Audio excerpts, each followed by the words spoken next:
नमस्कार, मैं सरोज कुमार द सभा की पॉडकास्ट सेवा में सभी का स्वागत है।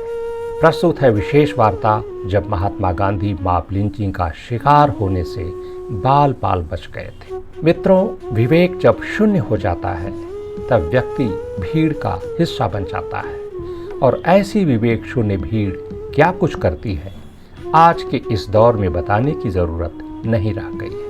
न जाने कितने बेगुनाह इस बहसी भीड़ के शिकार हो चुके हैं। जात, मजहब, नस्ल के जहर से भरी भीड़ जिस पर टूटती है, मुश्किल होता है उसका बच पाना। आज से लगभग 125 साल से भी अधिक पहले मोहनदास करमचंद गांधी का ऐसी ही एक भीड़ से सामना दक्षिण अफ्रीका में हुआ था। भीड़ की हिंसा जो आज अक्सर मॉब लिंचिंग के रूप में सामने आती रहती है, गांधी उससे मुश्किल से बच पाए थे, वरना गांधी के महात्मा बनने की कहानी वहीं खत्म हो जाती और उनकी पहचान मोहनदास करमचंद गांधी तक ही सीमित रह गई होती। कारोबारी दादा अब्दुल्ला के बुलावे पर उनकी कंपनी को कानूनी मदद देने सन 1893 में दक्षिण अफ्रीका पहुंचे बैरिस्टर मोहनदास करमचंद गांधी अपने संघर्षों के बल पर महज 3 साल के भीतर ही यानी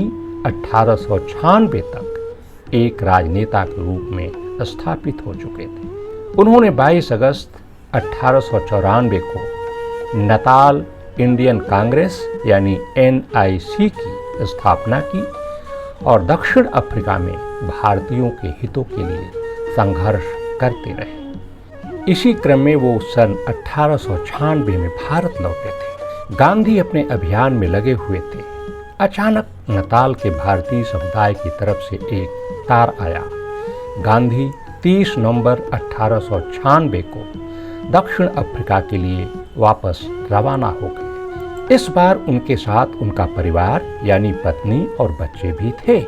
गांधी के दक्षिण अफ्रीका पहुंचने से पहले ही उनके ग्रीन पम्फलेट ने वहां तूफान खड़ा कर दिया था। हरे रंग की इस पुस्तिका में भारतीयों के सामने खड़ी समस्याओं का जिक्र था, लेकिन दक्षिण अफ्रीका में ये अफवाह फैलाई गई कि गांधी ने इस पुस्तिका में गोरे यूरोपियों के बारे में बुरा भला लिखा है। भारत में उन्होंने इस समुदाय के खिलाफ अभियान चला रखा है और अब वे 2 जहाजों में भारतीयों को भरकर नताल में बसाने ला रहे हैं। गांधी की जहाज जब डरबन पहुंची तो माहौल इतना गर्म था कि जहाज के किसी भी यात्री को उतरने नहीं दिया गया। जहाज 21 दिनों तक समुद्र में प्रशासन के नियंत्रण में रहा। गांधी के खिलाफ गुस्सा फिर भी कम नहीं हुआ।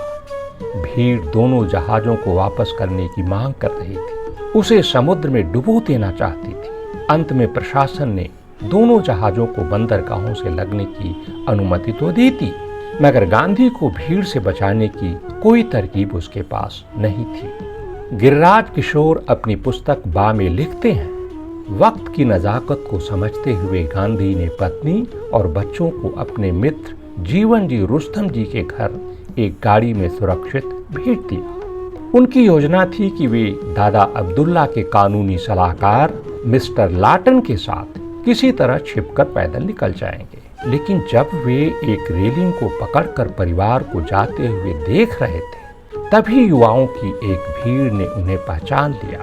भीड़ गांधी गांधी चिल्लाते हुए मोहनदास पर टूट पड़ी, बिल्कुल उसी तरह जिस तरह आज अपने देश में अफवाहों पर भड़की हुई भीड़ किसी भी बेगुनाह पर टूट पड़ती है। गिरिराज लिखते हैं, गांधी पर भीड़ का हमला इस कदर था कि वे बदहवास होकर रेलिंग पर झुक गए थे।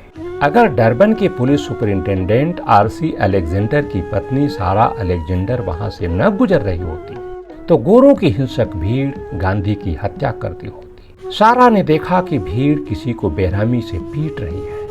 वो भीड़ को चीरती हुई अंदर घुस गई। अलेक्जेंडर दंपति गांधी का बहुत सम्मान करता था। उन्होंने तत्काल अपना छाता गांधी के ऊपर फैला दिया। भीड़ एक क्षण के लिए रुक गई। इसी दौरान किसी भारतीय ने मिस्टर अलेक्जेंडर को भी खबर कर दी थी। तत्काल पुलिस पहुंच गई। गांधी की जान फिलहाल तो किसी तरह बच गई, लेकिन खतरा खत्म नहीं हुआ था। सिपाहियों ने उन्हें रुस्तम जी के घर तक पहुंचाया। वहां डॉक्टर बुलाए गए और उनकी मरहम पट्टी।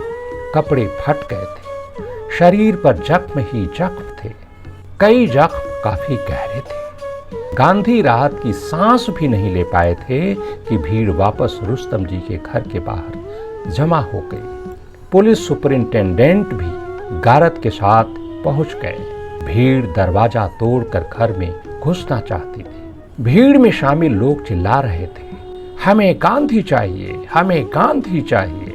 अंत में सुपरिंटेंडेंट की सलाह पर गांधी सिपाही का भेष धारण कर वहां से जान बचाकर निकल गए, वरना भीड़ उनके साथ ही 2-2 परिवारों की जान ले लेती। भारत से लेकर ब्रिटेन तक ये खबर फैल गई कि गांधी को अब फांसी दी जाएगी। दिल्ली के वायसराय ने इस पर चिंता जताई।